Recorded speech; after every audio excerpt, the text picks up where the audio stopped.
আসসালামু আলাইকুম। আজকে আমরা যাত্রা শুরু করতেছি খুলনা রেলওয়ে স্টেশন থেকে। নতুন পথে যাব আমরা নাটোর হয়ে রাজশাহী। যাতে খুলনা থেকে আমরা দিনে যদি ট্রেনে রওনা দিই তাহলে আমাদের 3টা মাইল হয়ে যাবে। তো আমরা চেষ্টা করব ভোরবেলা থেকেই সারাটা দিন কাজে লাগানোর। চলুন আমাদের যাত্রা শুরু করি। খুলনা রেলওয়ে স্টেশন থেকে রাত্রে সীমান্ত এক্সপ্রেসে করে আমরা নাটোরের উদ্দেশ্যে রওনা হয়েছি। আমাদের ভাড়া পড়েছে 355 টাকা। রাতে ট্রেনের থেকে দেখার মতো কোনো কিছু নাই, এর জন্য রাত্রে কোনো ভিডিও করা হয়নি।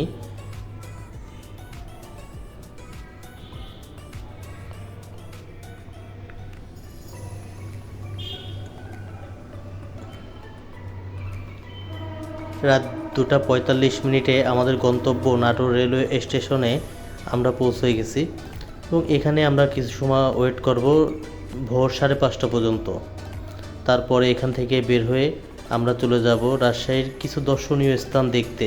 তো রাতটুকু আমরা এখানে পার করব সময় সুযোগ দেখে ধীরে সুস্থে। এখানে পরিবেশটা দেখতে থাকুন, ঘুরতে থাকুন, সঙ্গে থাকুন SM Rana. Natore railway station জেলা শহর হিসেবে দারুণ।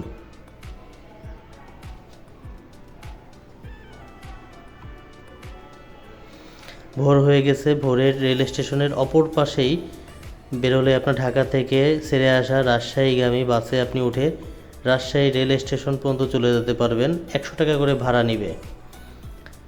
আপনারা আমার মতন হয়তো ঘুমায় যেতে পারেন, নাহলে বাইরের পরিবেশের প্রাকৃতিক সৌন্দর্য দেখতে দেখতে পৌঁছে যাবেন আপনারা রাজশাহী নেমে আপনারা যাতেই যান না কেন রিক্সা বা ইজি বাইকে আপনারা দরদাম করে তারপরে চলুন। তাতে আমাদের সর্বপ্রথম গন্তব্য হযরত শাহ মাকদুম রহমতুল্লাহ আলাইহির রওজা মুবারকে। তিনি এই অঞ্চলে ইসলাম প্রচারে গুরুত্বপূর্ণ ভূমিকা রেখেছেন। আমরা যখন তার রওজা শরীফে আসি দেখি এটা সৌন্দর্য বর্ধনের কাজ চলতেছে, নতুন করে পুনর্নির্মাণ হচ্ছে এবং আমাদের কতটুকু সৌভাগ্য এই ভিডিওটাই হবে প্রথম ভিডিও। এর পূর্ণ ভিডিও আছে, আপনারা দেখতে চাইলে অবশ্যই সেটাও দিব। আপনারা জিয়ারত করবেন এবং ইসলামী শরিয়াতে যেটা আছে সেটাই করবেন, তার বাইরে কোনো কিছু না করা ভালো হবে। মসজিদটা 3 তলা বিশিষ্ট হচ্ছে এবং কারুকাজ খচিত এবং রওজা শরীফটাও সেরকম সুন্দর দেখার মতো হচ্ছে। তার পূর্ণ ভিডিও আছে যেটা সামনের দিন প্রকাশ করা হবে। আমার ব্যক্তিগত মতামত, রাজশাহী মানেই শাহ মাকদুম, কি নেই তার নামে।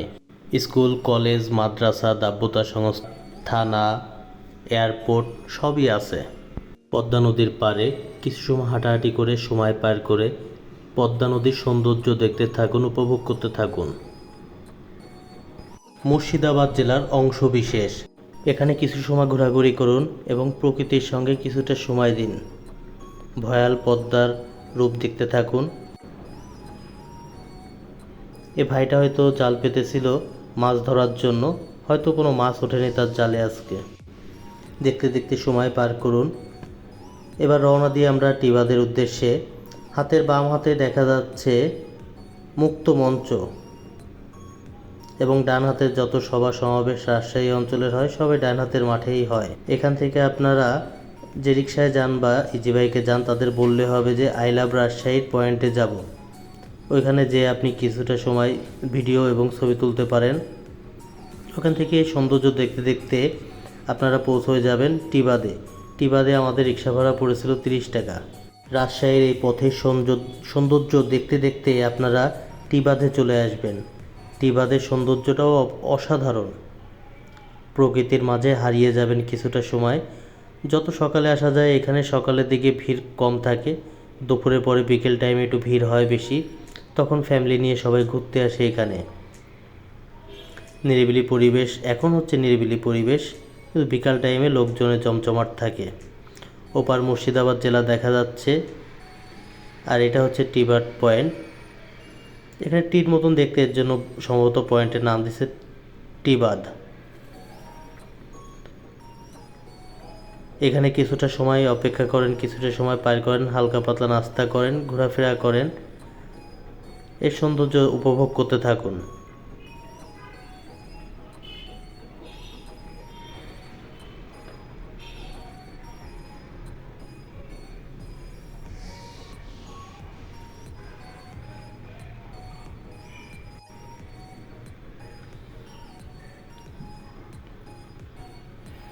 চলুন এবার আমরা টিবাদ থেকে আইবাদের উদ্দেশ্যে রওনা দিই। রাস্তার সৌন্দর্য দেখতে দেখতে আমরা আইবাদের দিকে চলে যাই ধীরে ধীরে।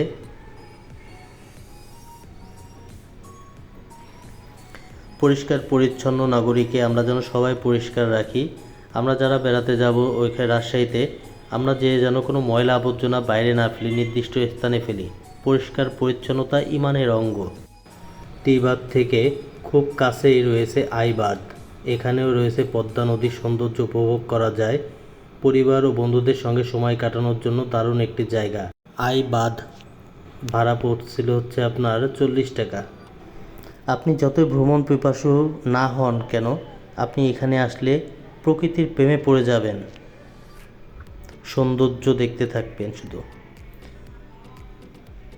বিকাল টাইমে সম্ভবত আইবাদের অপর প্রান্ত চরে, পদ্মার চরে মহিষের দুধের চা পাওয়া যায়। এখন আমার তো আর খাওয়ার সৌভাগ্য হয়নি, কারণ আমি তো বিকালে যাইনি, আমি তো গেছি সকালে।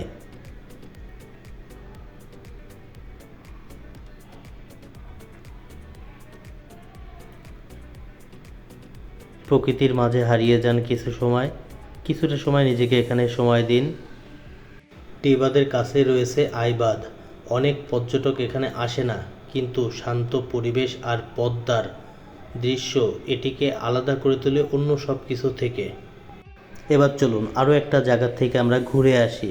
আগে নাম না বলে জায়গা মতো যাই, তারপরে যে নামটা বলি। সৌন্দর্য উপভোগ করতে করতে আমরা চলে যাচ্ছি এখন।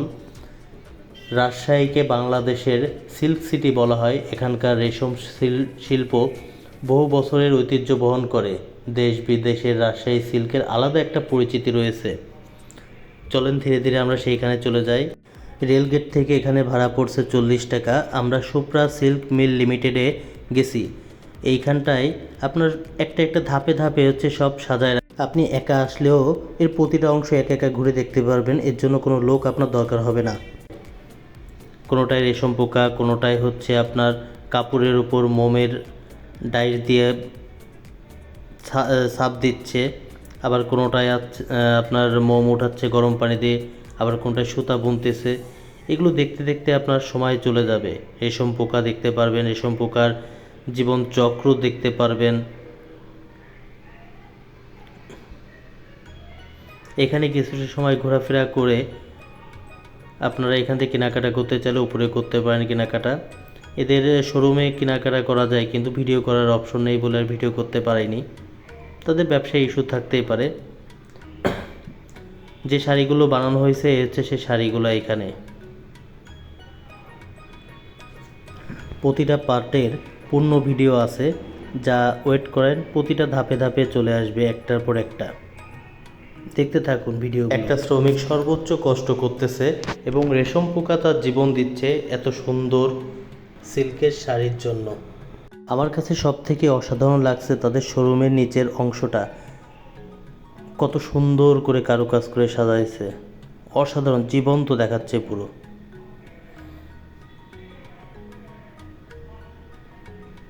এবার উপর থেকে আপনারা ঘুরে ফিরে তারপর চলেন দুপুরে খাওয়া দাওয়া করতে যাই।